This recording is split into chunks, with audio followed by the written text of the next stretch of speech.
नमस्कार, आप देख रहे हैं द न्यूज रूम 24 आवाज और मैं हूं पवन शर्मा। क्या होता है जब आदमी हवा में अटक जाता है, सांसें अटक जाती है और वो भी जमीन से बहुत ऊंचाई पर। एशिया की सबसे बड़ी रोपवे गुलमर्ग गंडोला, यहां पर एक बड़ा रेस्क्यू हुआ।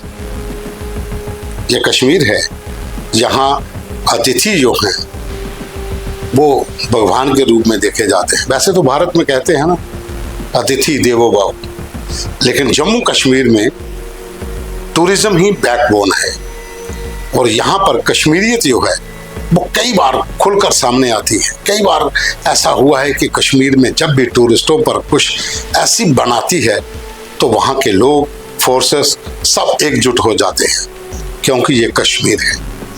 कश्मीरियत दुनिया भर में मशहूर है।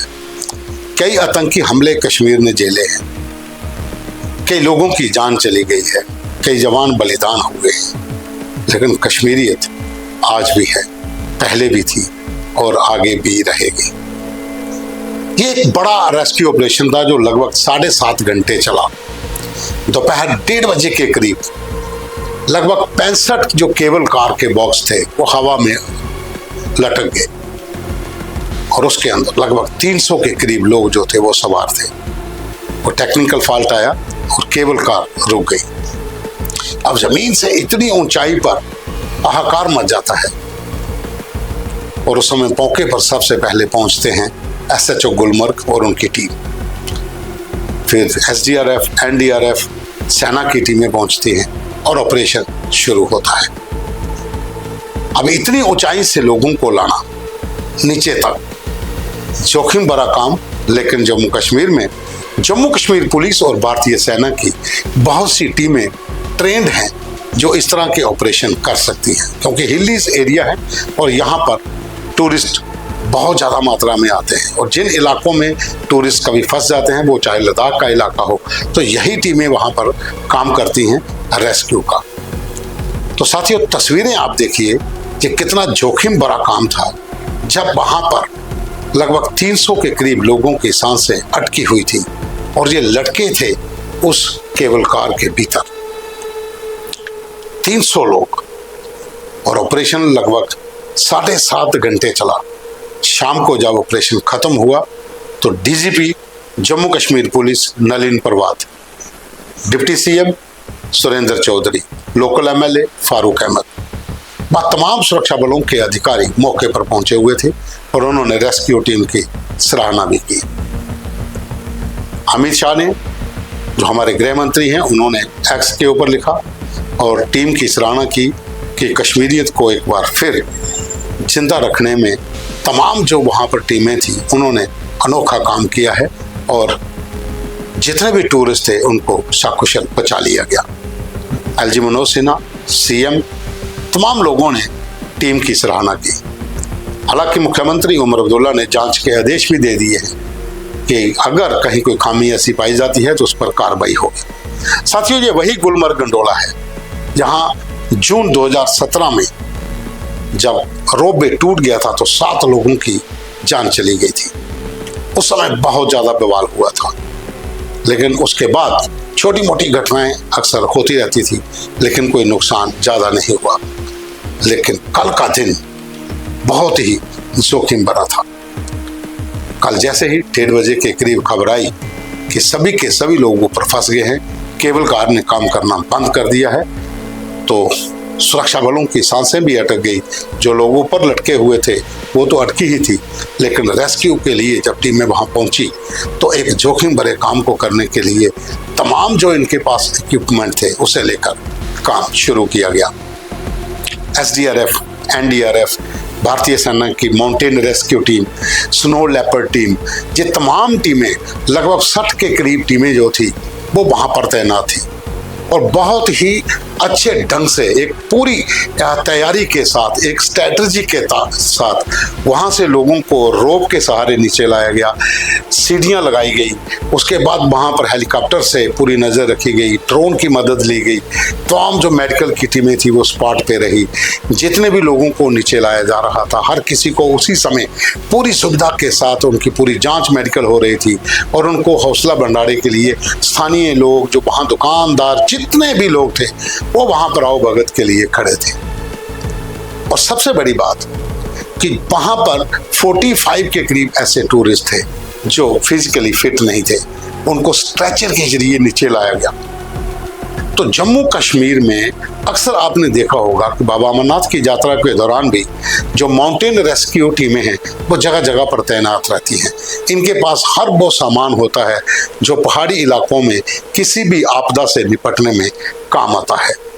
रस्सी से लेकर तमाम वो सामान जिसकी ज़रूरत रेस्क्यू के लिए होती है वो सेना और पुलिस की जो माउंटेन रेस्क्यू टीम है उनके पास भी होता है। एनडीआरएफ, एसडीआरएफ, इन दोनों के पास भी ये सामान होता है। और जम्मू कश्मीर के भीतर अलग अलग हेडक्वार्टर्स में तैनात जो टीमें हैं ये पूरी तरह से सक्षम होती हैं रेस्क्यू ऑपरेशन करने में। और कश्मीर के भीतर तो आए दिन कोई ना कोई ऐसी घटना होती है और वहाँ पर इन टीमों का तैनात होना अपने आप में एक बड़ी बात भी होती है। हालांकि बहुत से पुलिस अधिकारी जो एसडीआरएफ, एनडीआरएफ की टीमों में शामिल हैं वो दिन रात इनकी प्रैक्टिस भी करवाते रहते हैं। अक्सर जवान जगह जगह पर इसकी प्रैक्टिस करते हैं कि कभी भी अगर कोई आपदा आ जाए तो उससे कैसे निपटा जाए। तो साथियों, कल का जो रेस्क्यू ऑपरेशन था ये लगभग 7.5 घंटे के आसपास चला था। आप अगर तस्वीरों को गौर से देखें तो किस तरीके के साथ उस केबल कार से नीचे तक, हालांकि कुछ जगह पर ये हाइट जो थी वो 400-500 फीट थी, कई जगह पर ये उससे भी ज़्यादा थी, क्योंकि अगर गुलमर्ग गंडोला आपने देखा होगा तो ये बिल्कुल इस शेप में जाता है। और जो नीचे वाले थे वो तो जल्दी, जो आगे वाले थे जिनकी हाइट ज़्यादा थी वहाँ पर उन लोगों को काफ़ी दिक्कत हो रही थी। और इसमें लगभग 45 के करीब वो लोग थे जो फिजिकली अनफिट थे, जिनको स्ट्रेचर के जरिए नीचे लाया गया। जैसे ही ये खबर पहुंची उसके बाद तमाम जो टीमें थी, एसडीआरएफ की, एनडीआरएफ की, जम्मू कश्मीर पुलिस की लोकल टीमें, पुलिस के अधिकारी, आईजीपी श्रीनगर, एसएसपी, तमाम जो अधिकारी थे डीजीपी के साथ पहुंचे। जो सियासी अमला था, जब उनमें उस दायरे में खबर आई वो लोग भी वहाँ पर पहुँचे। स्थानीय लोग, दुकानदार, जो रेडी फड़ी वाले, जितने भी आसपास के लोग थे जिनकी रोजी रोटी वहाँ पर इसी सिस्टम पर चलती है, टूरिज्म पर, वो भी एकजुट होकर वहाँ इस रेस्क्यू ऑपरेशन में जुटे हुए थे। वो थी एक कश्मीरियत की जिंदा मिसाल कि किस तरीके के साथ कश्मीर में जब ऐसी कोई विपदा आती है, ऐसी कोई आपदा आती है तो लोकल जो कश्मीरी है सुरक्षा बलों के साथ, पुलिस के साथ मिलकर, एडमिनिस्ट्रेशन के साथ मिलकर इस पूरे रेस्क्यू ऑपरेशन को किस तरीके से अंजाम देता है। तो साथियों, लगभग 7.5 घंटे जो ऑपरेशन चला उसमें 8 टीमें माउंटेन रेस्क्यू जो टीम्स हैं सेना की, उनके जवान व अधिकारी तैनात थे। 6 टीमें स्नो लेपर्ड जो एक स्पेशलाइजेशन टीम है उसके जवान तैनात थे। लगभग 50 के करीब एसडीआरएफ और एनडीआरएफ की टीमें वहाँ पर तैनात थी। तमाम कमांडेंट, उनके अधिकारी, जवान सब मौके पर थे और एक ही टारगेट था कि किसी भी यात्री को, किसी भी टूरिस्ट को बिना खरोंच आए उसे नीचे उतारना है, ताकि जब वो कश्मीर से वापस जाए तो उसे ये लगे कि वहाँ पर इस तरह के प्रबंध थे कि हमें एक खरोंच तक नहीं आई, जबकि अब जब हम हवा में लटके हुए थे तो सांसें अटकी हुई थी। और जब सेना के जवानों को, पुलिस के जवानों को जब वहाँ पर उन्होंने देखा तो उनके चेहरों पर एक खुशी थी, एक उनको उम्मीद जगी कि अब उनको रेस्क्यू कर लिया जाएगा। बहुत से टूरिस्ट जो नीचे उतरे उन्होंने यही कहा कि हम बुरी हालत में थे, हमें नहीं लग रहा था कि हम बच पाएंगे, क्योंकि एक तो इतनी ऊंचाई पर वहाँ पर हम फंसे हुए थे और दूसरा उस समय रेस्क्यू के लिए कोई टीम नहीं थी। तो पहला जो 1 घंटा, आधा घंटा वहाँ पर लोग जो फंसे थे, वो जो उनका 1 घंटे का जो वर्णन वो कर रहे थे माइक के ऊपर, वो बहुत ही डरावना और शॉकिंग था। क्योंकि एक महिला कह रही थी कि हमें नहीं लग रहा था कि हम बच पाएंगे, लेकिन जब वहाँ पर हमने सेना के जवानों को, पुलिस के जवानों को नीचे आकर देख लिया कि वो नीचे पहुँच चुके हैं, तो एक उम्मीद जगी थी कि अब ये लोग हमें मरने नहीं देंगे, बचा लेंगे। और उसी समय सेना और पुलिस की टीमों का, जो एनडीआरएफ एसडीआरएफ की टीमों का एक जॉइंट रेस्क्यू जब चला, तो पूरी स्ट्रेटजी के साथ रोप के सहारे, वो सीढ़ियों के सहारे, किसी भी तरीके से वहाँ पर जवान जो तैनात थे वो लोगों को उतारने में जुट गए। एक एक का समय लगा, क्योंकि लगभग 65 केबल कार के बॉक्स थे जहाँ से लोगों को नीचे लाना था। और जैसा मैंने पहले कहा, इस शेप के ऊपर थे, तो जो पहले वाले थे वो जल्दी उतरे। उसके बाद आगे का ऑपरेशन शुरू हुआ, क्योंकि केबल कार जो है वो पूरी तरह से बंद हो गई थी। आप तस्वीरों में देखें तो वहाँ पर जो लोग हैं, जो वहाँ पर जो रेस्क्यू टीम के जवान हैं, वो खुद क्रॉलिंग कर रहे हैं रोप के साथ आगे दूसरे बॉक्स तक जाने के लिए।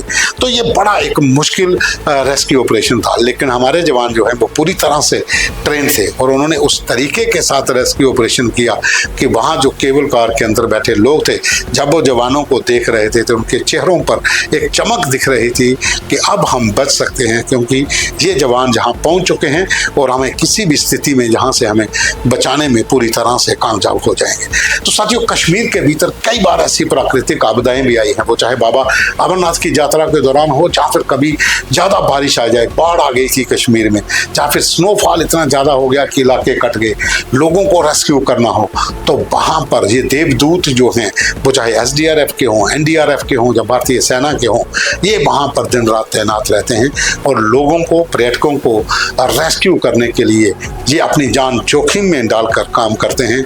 क्योंकि जम्मू कश्मीर में टूरिज्म हमारी एक बैकबोन है और यहाँ पर आने वाले टूरिस्टों को अगर इस तरह से हर सुविधा मिले, अगर उन्हें लगे कि हम कहीं फंस भी जाते हैं, तो हाँ, यहाँ पर जो टीमें हैं वो पूरी तरह से सक्षम है हमें बचाने के लिए, तो उनका हौसला और बढ़ता है। और ये जितने भी यात्री थे, ये एक मैसेज लेकर गए हैं बाहर, अलग अलग स्टेट से जो लोग आए थे वो यही मैसेज लेकर गए हैं कि आप बेखौफ होकर कश्मीर जा सकते हैं।